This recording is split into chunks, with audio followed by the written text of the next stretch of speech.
더 이상 짜고 치는 고스톱은 없다. 우리도 대본 없이 토론한다. 지역 대표 스피커 두 분과 함께하는 YMCA 토론 시간입니다. 또 금요일이 됐습니다. 한 주 정리해보죠.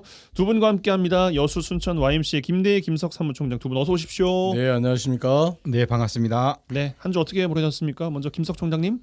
네, 어제 그 민주시민교육, 그러니까 최근에 윤석열 정부 들어서 예산이 거의 전액 삭감된 민주시민교육 전국에서 하고 있는 활동가들 대회가 남원에서 개최가 됐습니다. 거기 활동가들이 참석하고 오늘 이 라디오 전망대에 왔다는 말씀을 드리고, 또 하나 이제 그 순천 YMC도 마찬가지고 여수 YMC도 마찬가지고 지금 이제 한참 그 회원확장 운동을 해야만 내년 살림살이를 나름 지속 가능할 수 있거든요.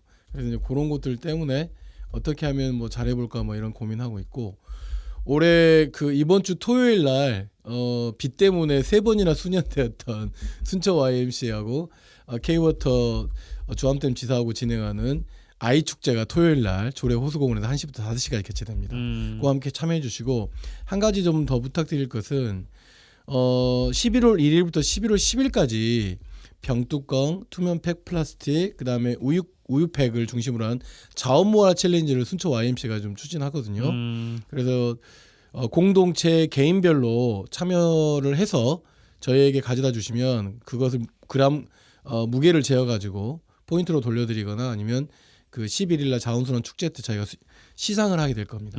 병뚜껑, 저기 뭐죠? 그 투명 페트병, 그다음에 우유곽, 우유팩 이거 버리지 마시고 모아놨다가 자원으로 사용하셔서 상도 받으시고 여러저러 이제 포인트로 전환해서 물건도 사시고 그랬으면 좋겠습니다. 네, 아니 저는 가끔씩 이제 그런 거 보면은 모아가지고 어떻게 이 단체는 이 가게는 활용을 할까 그게 궁금했거든요. 모아가지고 어떻게 활용하십니까? 그거는? 일단 우리는 모아가지고 이번에 그 그램별로 최근에 뭐 페트병 같은 경우는 전문 기계가들이 뭐 곳곳에 좀 설치되어 있잖아요. 거기 하면 뭐 포인트를 적립해서 맞아요. 그걸 돌려주기도 하잖아요. 그럼 또 다시 또 다른 또 플라스틱을 생산하는 것을 소비할 수 있잖아요. 그런 게 아니라 이제 저희들은 제로 웨이스트 물품을 좀 살 수 있도록 좀 옆으로 권장한다거나 이런 거고, 중간에 이제 수거 업체들이 그걸 가져가게 되면 그만큼의 또 비용을 좀 돌려주기 때문에 이게 나름대로 어떤 순환 경제적 구조를 만들어내기 위해서 많은 곳에서 수거해주고 또 수거해가는 업체는 나름대로 많아져야 또 그렇죠. 그 생태계를 유지할 거 아니겠습니까? 그 중간 역할을 하시는 그래서 거군요. 이게 재활용 시장이 생활화돼야 된다라고 하는 게 있습니다. 알겠습니다. 김대희 총장님 어떤 한 주 보내셨습니까? 네, 그동안 뭐 여수 YMCA는 지난 14일 날 공정무역 축제를 하고요. 그리고 아기 스포츠단 전국 유아 축구 대회가 대전에서 있었거든요. 그 대전도 갔다 왔는데 최근에 10월달 들어서 저희 실무자들이 제 얼굴을 안 보려고 해요. 얼굴 보면 또 가뜩이나 또 이번 주는 청소년 길거리 농구대회하고 뭐 가사리에서 여러 환경 관련 프로그램이 있더라고요. 그래서 뭐 많네요, 뭐. 네, 그걸 실무자들 보니까 토요일 되게 예민한 한 네. 달입니다. 그래서 뭐 실무자들이 거의 토요일 날 다 나오더라고요. 그래서 혹시 또 제 얼굴 다 피해 다니고 막 그래서 저도 몇 개 시킬 일이 있었는데 못 시키겠더라고요. 어저께는 또 여수시 사회적 경제 조직들이 모여서 윤석열 정부 하에 앞으로 사회적 경제 조직, 특히 예산 삭감이 다 됐잖아요. 어떻게 될 것인지, 그리고 여수시가 사회적 경제 조직들 네트워크를 어떻게 만들지 여기에 대한 간담회를 했었는데, 어저께 한 20여 명 정도 사회적 경제 대표들이 오셔가지고 아마 여러 하소연도 하고요. 그러면서 또 여수시가 그나마 여수시는 내년에 그래도 사회적 경제, 여수형 사회적 경제 조직들을 만들겠다, 계속 지원하겠다 해서 그나마 다행이지만, 어떻든 정부 차원에서 관심이 없는 상황 속에서 여수 쪽에 있는 사회적 경제 조직들이 내년 1년 동안 어떤 운동과 활동을 할지 간담회를 했는데, 저희 여수 YMCA도 직원 협동조합이 있거든요. 직원 협동조합도 이 사회적 넓은 의미의 사회적 경제 조직이라서 저희들도 이제 직원 협동조합 내 간담회를 통해서 여수 쪽에 있는 사회적 경제 여러 가지 협동조합 운동들과 어떻게 네트워크를 할지 한번 논의해 볼 수 있는 그런 뭐 시간들을 가졌습니다. 네, 알겠습니다. 또 두 분과 함께 한 주 마무리해 보면서 뭐 여러 가지 또 뉴스가 있었습니다만 또 이야기를 좀 풀어보겠습니다.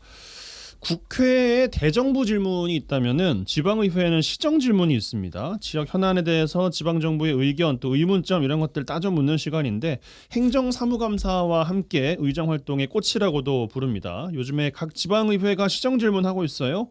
의회에서 어떤 것 관심 갖고 있는지 알 수가 있고요. 또 얼마나 잘 열심히 준비했는지도 볼 수가 있습니다. 물론 지자체장의 답변 태도나 내용을 보고도 알 수가 있겠습니다만 또 질문이 더 중요할 테니까요. 지방의회 시정 질문을 질문하다라는 주제로 두 분과 말씀 나눠보겠습니다. 여수시 의회가 지난 9월에 먼저 마쳤어요. 순천시 의회, 광양시 의회도 마무리를 지었는데 먼저 끝난 여수시 어떻게 좀 보셨습니까? 전반적인 내용들? 네, 뭐 의원님들이 특히 이제 관심 있어서 하는 의원님들 개인기가 여기서 나오거든요. 특히 이제 여수시 의회 같은 경우는 5분 발언이 있고요. 예. 본격적으로 본회의나 상임위에서 하는 시정 질문이 있잖아요. 근데 결국은 여수시는 옛날 민선 시의회 7기 때부터 해서 여전히 관심 있는 의원들이 좀 많다. 절반 정도는 여전히 5분 발언이나 특히 시정 질문을 체계적으로 잘 묻고 좀 따지고 점검하는 체제들. 그래서 뭐 시의회 의장님도 본회의석상에서 이왕이면 의원님들이 이렇게 좀 오랜 시간 준비를 해가지고 여러 검토를 하고 자료도 미리 받아서 시장님한테 혹은 또 담당 국장한테 귀한 시간을 내 가지고 여러 가지 질의하고 문제점을 제시해주고 한 거에 대해서 좀 즉각적인 답신들이 오면 좋겠다. 검토하겠습니다 하고 막 거의 뭐 1년 지나버린 경우도 있었는데 당연히 시의회에서도 의장님이 그래서는 안 된다 하고 문제 제기를 정확히 하고요. 의원님들이 그렇게 노력해서 5분 발언이나 특히 이제 시정 질문을 했다면 거기에 대한 즉각적인 해답, 그죠? 그리고 불가하다면 불가한 이유에 대한 흐름들까지도 정확하게 신속한 보고를 통해서 어떻든 의원님들이 그 열심히 했던 거에 대한 좀 반응도 했으면 좋겠다는 건데요. 제가 보기에도 5분 발언은 어떤 시정에 대한 시의원님들이 5분 동안 의견을 제시해 주는 거거든요. 시정을 비판하거나 아니면 또 올바른 정책 방향에 대해서 본인 의견을 제시하는 거라면 시정 질의, 시정 질문은 꼭 답신이 와야 되는 거거든요. 의무적 답신이 와야 되는 거거든요. 왜냐하면 어떻든 이게 그냥 시정 질문이 그냥 나온 게 아니거든요. 최소 한 달 전부터 시집행부에 자료가 오고 가고 추가 내용들을 따져서 특히 책임자인 시장님이나 혹은 시장님 부재한 상임위에서는 국장님이 나와가지고 거기에서 옳고 그름을 서로 따지면서 질문하는 것이기 때문에 시정 질문에 대해서는 좀 더 시집행부가 책임감을 가지고 해답들을 줄 필요는 있다고 좀 봅니다. 네, 일단 뭐 전반적인 성격과 함께 그 내용 요즘의 분위기 여수시인지 말씀을 좀 주셨습니다. 김석 총장님 어떻게 보고 계십니까? 잘 보고 있습니다. 어떻게 잘 보고 계십니까? 시정 질문을 그러니까 좀 뭐라 그럴까요? 이제 국회에서 하는 대정부의 질문에 그보다는 훨씬 좀 광범위하다고 볼 수 있거든요. 대정부 질문은 뭐 사회, 경제 뭐 이렇게 나눠서 분야별로 질문하잖아요. 그렇죠. 구체적으로 또 현안마다. 시정 질문은 자치단체의 특성이기 때문에 시간 제약도 사실은 거의 없고 또 본 질문을 하고 나면 또 보충 질의를 또 할 수 있는 구조이기 때문에 의원이 마음만 먹으면 순천시 정책을 이렇게 굉장히 비판 호조로 또는 거버넌스 방식으로 협조할 수 있고 또는 올해 또는 내년 내 정책 방향을 확 바꿀 수 있는 굉장히 중요한 질문이에요. 질문의 자리이고. 근데 이제 이 자리에서 되게 중요한 건 의장의 역할이란 말이에요. 의장은 개입하면 안 되고 그 시정 질문하는 시의원을 믿어줘야죠. 다만 어찌됐든지 간에 질문하는 사람은 누구냐면 시의원이란 말이에요. 해당 시의원. 답변하는 사람은 누구냐면 순천시장 또는 실국장까지로 되어 있어요. 그러니 의장은 그 적절한 질문에 대한 답변이 시장이든 실국장이든지 간에 답변을 할 수 있도록 시의원이 잘 질문한 것을 답변을 낼 수 있도록 하는 것이 대단히 중요하죠. 여기에 이제 의장이 개입하거나 이래버리면 판이 좀 깨지는 그런 경우가 우리 국회에서 그런 거 되게 많이 보잖아요. 또 하나는 의회 사무국과 의회 전문위원들의 역할이 굉장히 강화되는 타이밍이에요.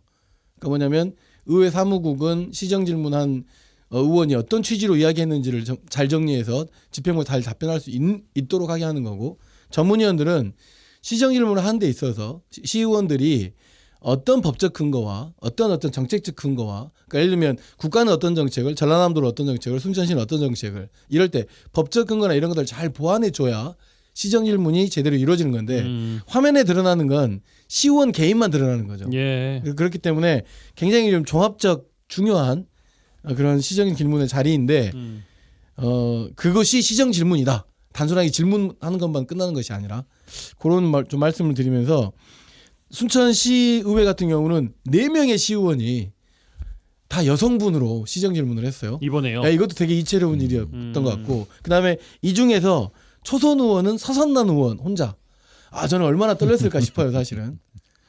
그래서 서선한 의원의 그 용기에 일단 박수를 주고 싶다. 그러나 다만 대체적으로 정책 질의는 최민희 의원님이, 나머지 세 분의 의원님들은 지역에서 물론 정책 질의이긴 하지만 지역에서 굉장히 해결 못한 민원 또는 지역에 굉장히 좀 주민들이 요청하는 내용들, 그리고 또는 본인이 그동안 쭉 해왔는데 안 되는 의정활동 내용들 좀 중점적으로 이루어지고 대단히 좀 수고 많이 하셨다. 예, 그런 말씀을 드리고 싶습니다. 예, 그 김대희 총장님의 말씀 연장선에서 이 시정질문이라는 것은 각 의원들의 역량과 개인기다라는 표현을 주셨는데 그것은 아니요, 동의하십니까? 전 동의 안 합니다. 그래요? 이건 시의회의 역량과 이것이야죠. 개인별 의원의 역량으로 된다고 하면 말 잘하는 사람이 계속 시의원 돼야 되는 거잖아요. 그게 아니죠. 저는 제도에 관심이 많기 때문에 의회 의장, 그다음에 의회 사무국, 의회 전문위원들이 이 시정질문하는 각각의 시의원들을 얼마나 잘 지원하느냐에 따라서 종합적인 질문의 것이다. 수준과 내용이 달라진다. 예. 그리해도 어떻든 최근에 이제 작년부터 정책 지원관 7급에 준하는 정책 지원관들이 한 6명에서 7명씩 배정이 되어서 그렇죠. 상임위별로 이분들이 많이 자료를 도와주지만 예. 우리가 보통 시정 질문도 모든 의원이 하는 게 아니에요. 대체적으로 보면 한 30-40% 정도가 집중적으로 이루어지는 경향이 좀 강하고요. 한 번도 안 하는 의원들도 많은데 그것은 그만큼 시정 질문할 때 한 달 전부터 혹은 또 긴 시간을 통해서 수많은 자료와 해당된 내용에 대해서 면밀한 검토를 하는 시의원들의 노력이 아니면 그러니까 품이 많이 들어가는 거군요. 네, 그렇죠. 이게 상당히 많이 들어갑니다. 그러니까 시의원 전 해봤잖아요. 안 해보셨잖아요, 두 분. 저희 이제 여기서 드리고 싶은 말씀은 한 달이 아니고요. 거의 1년이 걸리는 과제도 있고. 그러니까 저는 이제 이번 순천시 시의회 시정질문에서 네 분 모두에게 정말 수고했다라고 하는 말씀을 전해드리고 싶고, 그러나 이제 정말 아쉬운 건 있어요. 지금 순천시의 핵심적 이슈가 몇 가지 있잖아요. 정원박람회가 올해 10월 30일로 종료가 됩니다. 그럼 이후에 사후 활용에 대한 내용들을 좀 더 창의적으로 어떻게 해낼 거냐, 또는 결산을 어떻게 정리하고 조직위원회 이후 해산 절차는 어떻게 되느냐라고 하는 것들이 이번 시정 질문에 좀 더 나왔으면 어땠을까. 두 번째는 공공자원화 시설, 시는 공공자원화 시설이라고 주민들은 소각장이라고 하는 이 갈등이 굉장히 첨예하게 되어 있는 가운데서 지금 주민들은 일단 그 입지가 안 된다는 거잖아요. 그 주변에 있는 입지들은. 그럼 이럴 때 쓰레기 전반의 정책에 대한 질의를 시정질문을 통해서 조금 의미 있는 지역 이슈와 연결된 시정질문들이 좀 있었어야 됐다. 라고 하는 것 측면에서는 대단히 조금 그 지점은 조금 아마 우리 의원님들께서 행정사무감사 때 하시려고 조금 그러실 수도 있죠. 조금 좀 밀어놓으신 것도 없지 않아 있을 것 같고요. 하여튼 그렇더라. 네. 제가 뭐라고 저 같은 뭐 소시민이 우리 존경하는 의원님들의 그 시정 질문에 대해서 이래라 저래라 말할 수 있겠습니까만은, 그럼에도 불구하고 말씀드린다면 현안 이슈와 결합되지 않은 시정 질문에서 민원 해결 창구로 전락해 버리면 안 된다. 왜냐하면 그 순천시 의회의 역량을 드러내는 거기 때문에. 그럼 여기서 누구의 역할이 중요하냐? 의장의 역할이 대단히 중요해요. 민원 중심의 질의가 되는 것보다 흐름을 잡고 이건 좀 각각 개별 의원들을 지원하기도 하고 좀 질문하도록 요청도 하고 격려도 하고 그랬어야 했는데 좀 아쉬웠다. 알겠습니다. 김석 총장께서는 순천에 이제 여러 가지 이슈가 있는데 이걸 좀 따라가지 못하는 느낌이 들어서 아쉬웠다라고 하시면서 박람회 사후 활용 문제, 뭐 조직위의 향후 배치 문제, 가장 또 뜨거운 이슈인 공공자원화 시설에 대한 시 정부의 뭐 이야기, 뭐 이런 것들 주문이 좀 없어서 아쉬웠다 말씀 주셨는데, 여수는 좀 관심 갖고 지켜봤던 이슈가 있으셨습니까, 김대희 총장님? 저도 일단은 최근에 이제 9월 이후에 들어서서 물론 이제 아직 예산안은 확정된 건 아니지만요.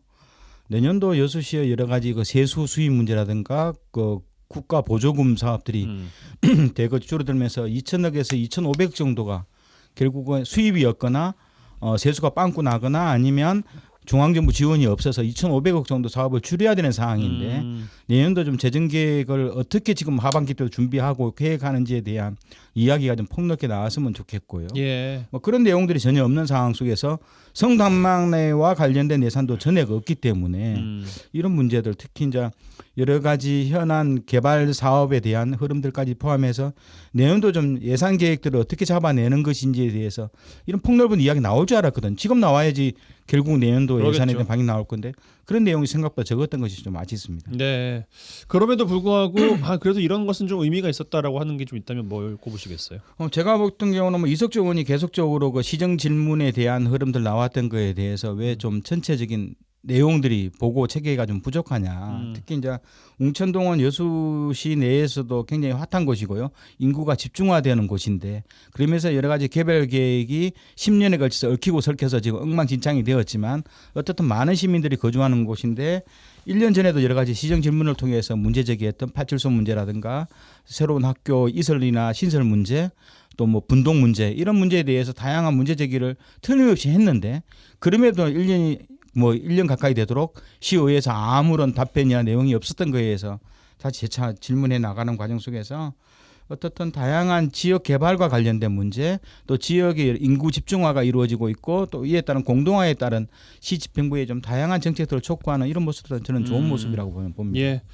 알겠습니다. 김석 총장께 드리고 싶은 질문이 앞에서 답변 주신 게 시정 질문을 한다는 것이 뭐 이슈에 따라서는 1년간 준비해오는 이슈도 있을 수 있다라고 이야기하셨고 그럼에도 불구하고 최근에 가장 또 이슈인 것들은 적극적으로 질문을 좀 해야 된다라는 말씀을 주셨잖아요. 네, 그렇습니다. 두 가지 다 이해가 되는데 약간 좀 상충한다라고 느끼는 것이 그러니까 시의원분들의 그 마인드를 저는 잘 몰라서 질문을 드리는 것인데 내가 어느 정도 명확하게 알고 그리고 내가 생각하는 정책의 방향성이 있고 그에 따라서 시장이나 실국장들에게 질의를 하는 것인지 아니면은 왜냐하면 본인이 생각을 아직 미처 정하지 못했다거나 이 부분에 대해서는 내가 어떻게 시민들과 이 지자체 간의 가교 역할을 해야 될지를 아직 방향성을 못 정하신 분들도 있을 수 있잖아요. 근데 이게 문제라는 것은 누구나 다 알아요. 그럼에도 불구하고 질문을 해야 된다는 것인지 그게 좀 궁금하거든요. 그렇지는 않죠. 그러니까 예를 들어서 두 번째 사례 같은 경우는 좀 더 보완할 시간을 갖춘 가운데서 그러니까 질문을 해야 될 그러니까 정책 방향이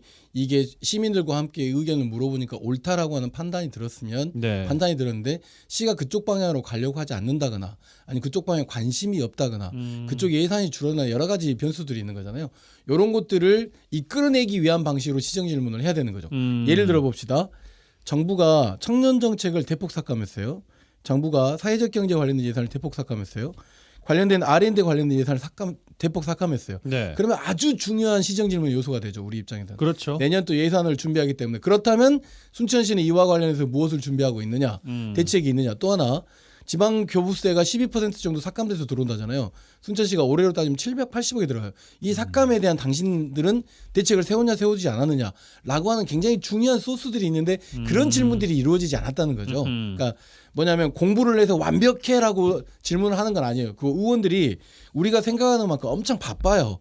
뭐냐면 질문도 써야 되죠. 이게 법적 근거도 찾아야 되죠. 이러다 보니까 시정 질문하는 것이 사실은 쉽지. 저같이 진짜 뭐랄까 봉사 문고리 잡듯이 시정 질문 저는 그렇게 많이 했단 말이에요. 그래서 많이 좀 혼나기도 하고 예, 또는 막 지금 우리 노광규 시장님하고 막 되게 대거리도 많이 하고 그랬어요. 시정 질문 하면서. 근데 그렇게 우리가 뭐 이렇게 시의원이 시장하고 대거리하는 게 그런 것도 때로는 필요하지만 문제는 뭐냐면 핵심적으로 그것이 시민들의 이익으로 돌아가는 그렇죠. 거냐 이거자는 거죠. 그럼 시의원들이 있는 존재의 목적이 뭐예요? 결국은 그 지역구 시민들에게 그 뭐 존재 확인을 통해서 다음 선거에다 또 승리하려고 하는 마음이 있는 선택받으려고 하는 마음이 그러면 누구를 위해서 해야 되냐는 거죠. 공익을 위한 질문을 끊임없이 해야 되는 거고 시민들을 위해서. 예. 그리고 이건 굉장히 중요한 의회의 역량을 발휘하는 거기 때문에 제가 다시 이야기하지만 개인 의원이 혼자 준비하면 어렵다니까요. 몇 명의 의원이 도와주기도 하고 또는 같은 당의 의원들이 도와주기도 하고 연구 모임이 좀 도와주기도 하고 그다음에 굉장히 중요하게 돈 받고 일하는 의회 사무국 직원들 의회 전문위원들 이번에 아까 말한 것처럼 새로 뽑은 사람들 예. 이 사람들이 역량이 발휘되는 게 시정 질문이에요. 알겠습니다. 김대희 총장께 이어드리겠습니다. 근데 대체적으로 보면 이제 의원님들이 고민을 해요. 저도 이제 뭐 의원님들 많이 손후배로 두고 있고 많이 알고 있는데 첫 번째 하나 어떤 비판적 의견이나 방향 제시는 5분 발언으로 많이 돌려요. 그렇죠. 근데 5분 발언도 많이 안 해요. 하는 사람들 한 50% 정도만. 회기 끝나도록 제대로 하는 사람도 한 50%밖에 안 되거든요. 5분 발언 돌리고요.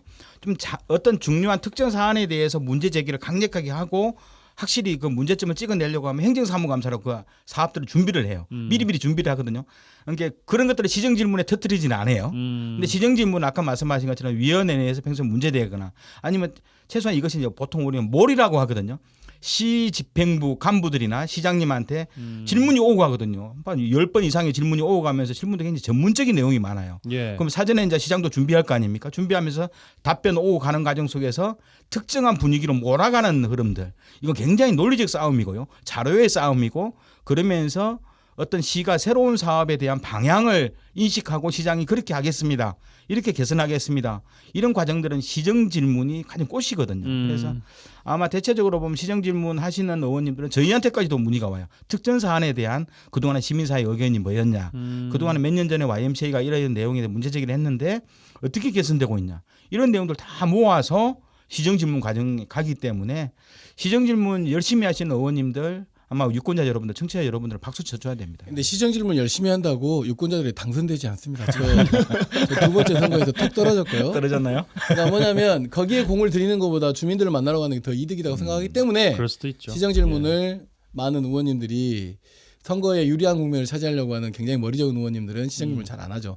그것보다는 차라리 더 많은 사람들을 스킨십을 만나고 하면서. 그게 훨씬 더 이런 것들에 대해서 언론에서 좀 더 예전에는 뭐 지역의 케이블에서도 아예 그냥 생방송으로 틀어주는 경우도 좀 있었거든요. 네. 그런데 이제 지금 인터넷 방송이 되고 있기 때문에 그런 차원에서 순천시의회 의장님이나 사무국에서는 의회의 유튜브 방송을 열어야 돼요. 유튜브 방송을 댓글이 창이 달릴 수 있도록 해서 올려야 특히 시정질문 같은 거 올려도 됩니다. 시정질문 같은 경우는 뭐 다른 뭐 이렇게 행정 뭐 이렇게 이거 지금 못 열거든요. 과감하게 오픈해서 주민 참여하고 주민이 댓글 달 수 있게끔 만들어야 되고 유튜브에서 서로 이렇게 할 수 있도록 해줘야 됩니다. 알겠습니다. 이왕 나온 김에 실제로 저희가 의원 개인적인 SNS를 보지 않는 이상은 잘 모르잖아요. 그렇죠. 시의회에도 홈페이지에 최소한 5분 발언 시정 질문했던 내용들, 특히 행정사무감사 사전 자료라든가 이것들을 가장 전면에 이건 몇 번 찾아도 있을까 말까 하거든요. 그래서 이런 것들은 가장 잘 보이는 곳에서 의정활동의 꽃이잖아요. 이런 것들은 주로 어떤 의원들이 어떤 내용들을 질문했고 거기에 대한 시장님의 답변이 뭔지는 물론 이제 완결된 최종 결론이 이제 행정문서이기 때문에 거기에 대한 부담감이 시의회에 있지만 그래도 어떻든 최근 한 보름 이내에 일어났던 중요한 시정 질문에 대해서는 홈페이지 가장 잘 보이는 것을 올려줘야지 시민들이 어떻든 시의회가 예. 또 거기에 따라서 시장님이 어떤 발언과 내용을 할 건지에 대해서 알 수 있기 때문에 좀 시의회 홈페이지에 좀 공개하는 내용들을 적극적으로 좀 했으면 좋겠습니다. 예, 이것도 시정질문 하다 보면 시장님이 누굴 좋아하고 누굴 싫어하는지가 바로 드러납니다. 왜냐하면 다시 이야기하지만 시정질문은 정보의 차이를 줄이는 시간이잖아요. 네. 그 질문하는 사람과 답변하는 사람의 이 감정이 서로 오간단 말이에요. 그러니까 서로 관계가 좋으면 또는 이게 좀 좋았다가 좀 그럴 수 있죠, 아니면 뭐. 예, 사람이 하는 그런 일이니까. 거죠. 예, 그런 것도 또 볼 재미가 있는 거죠. 알겠습니다. 근데 찾아보다 보니까요. 군 단위 지방의회에서는 군정 질문 자체가 수년간 열리지 않은 곳도 있다고 하는데 이거는 뭐 군이다 보니까 의원님들 수가 좀 부족해서 그런 물리적인 행정은 그럴까요? 똑같아요. 행정은 똑같은데 그러니까 그런 이야기를 MBC에서 이야기를 원인을 해주십시오. 굳이 찾아본다면 찾을 필요가 없어요. 게으른 거죠. 게으른 거고 예. 시정질문 안 해도 되는 거죠. 단언할 수 있으십니까? 미안합니다. 그 부분은 취소하도록 하겠습니다. 무슨 이야기냐면 그만큼 의회에 대한 국민들에 대한 관심이 그렇게 높지 않기 때문에 그럴 수도 있고 또 그걸 들여다보는 언론이나 그런 어떤 미디어 이런 것들이 부족하기 때문이다 그럴 수 있지만 관심 가져주면 군 의원님들께서 열심히 시정 질문하려고 할 겁니다. 김대 총장님 어떻게 분석하십니까? 제가 보기에도 군 의원님 중에서도 문제 제기를 했으면 저는 이제 시 집행부도 군 단위 집행부도 문제인 거예요. 어떻든 시정 질문이 안 나오기를 원하는 거거든요. 그래 미리 시의원이 자료 요청하면 군 의원이 자료 요청하면 이게 굳이 막을 건 아니다. 자료를 요청하면 이제 무슨 일이 벌어진 줄 알고 그 군에서 이제 담당 공무원들은 군정 질의 자체를 못하도록 만들잖아요. 맞아 그런 경우도 있습니다. 근데 그래서는 안 되고 이래야지만 건강하게 그 군의 그 시정 발전이 이루어지는 것이기 때문에 어떻든 군 의원님 한 분 한 분이 어떤 자료를 요구하고 또 군정 질의, 시정 질의 하겠다 그런다면 이게 좋은 해상으로 받아줘야 되는 거거든요. 알겠습니다. 그래야지 공무원들도 어떻든 한 방 얻어 맞으면 또 정신 차려서 그런 일이 안 일어나도록 또 뭐 세진하고 하는 분위기 때문에 너무 그걸 겁먹을 필요도 없다. 네. 이렇게 생각합니다. 예전에 저 의원 때 이종철, 뭐 임종기, 이봉남, 최미의원 이런 분들 정말 시정 질문 정말 잘하셨거든요. 네. 저는 빼고요. 많이 떨어지셨죠? 알겠습니다. 자, 마지막 질문을 드려야 될 것 같은데 자연스럽게 뭐 꽃 두 송이가 있다고 하면 이제 행정사무감사 이야기를 또 안 할 수가 없는데 이제 11월부터 열리게 네. 됩니다. 요거는 지금 올해 안 짚으면 안 된다, 큰일 난다, 꼭 짚어주셔라 하는 거 이야기해 주시면 좋겠습니다. 30초씩 드리겠습니다. 네, 제가 먼저 말씀드리면 청원박람회 결산에 대한 문제입니다. 그러니까 수익이 얼마 정도 났다라고 하는 건 세수입으로 들어와야 가능한 거거든요. 그것에 대한 의원들이 절차를 정확하게 집행부가 어떤 프로세스를 갖고 있는지를 알아야 되고, 두 번째는 지금 현재 공공자원화 시설에 대한 굉장히 좀 갈등이 커져가고 있는 문제만 지금 드러나고 있는데 실제로 방향이 무엇인지에 대한 내용들의 정책적 질의와 상임위는 대단히 좀 필요하다고 생각하고, 세 번째는 주민 참여 관련된 정책들이 상당 부분 지금 현재 많이 뭔가 이렇게 좀 얽혀 있는 느낌이 들거든요. 이걸 좀 더 명확하게 좀 풀어줄 수 있도록 순천시 의회 의원님들께서 정책 질의들을 좀 많이 남겨주시면 좋겠고, 끝으로 약 780억 정도의 교부금이 좀 줄어드는 문제에 대해서 이건 모두가 함께 노력해야 되기 때문에 재정 건전성에 대한 그 내용들이 좀 검토돼야 된다. 알겠습니다. 김대희 총장께 드리겠습니다. 네, 저는 여수시가 그동안에 그 웅천 개발 사업이 한 10번에 걸쳐서 9번에 걸쳐서 대규모 좀 변동이 있었는데요. 최근에 뭐 그동안에 생수시설 주차장 문제도 마찬가지로 이게 일부에 포함됐지만 웅천 개발 사업이 그렇게 수많은 변동과 엉망진창이 된 거에 대해서 한번 최소한 좀 행정사무감사를 통해서 처음부터 좀 최근까지 흐름 속에서 무엇이 문제인지를 조사위원회를 열으라고 하십시오. 조사위원회를 열었습니다. 열었음에도 불구하고 이런 내용들을 한번 좀 재점검해보고 또 새로운 시의회 차원에서 대응 방법이 뭔지를 나왔으면 좋겠고요. 특히 이제 여수산단 환경안전 문제 3년 전에 대교 오염 물질 조사 사건이 있었어요. 그 뒤에 좀 처리 결과 과정에 대해서도 행정사무감사를 통해서 어떻든 추가적으로 여수시에서 좀 해야 할 수 있는 일들, 대안들을 좀 만들어내는 그런 행정사무감사가 좀 되었으면 합니다. 알겠습니다. 오늘은 시정 질문을 질문해봤습니다. 지방의회 많은 관심 촉구드리면서 이번 주 이 시간 이렇게 마무리하죠. YMCA 토론 여수 순천 YMCA 김대희 김석 사무총장 두 분과 함께했어요. 두 분 고맙습니다. 네.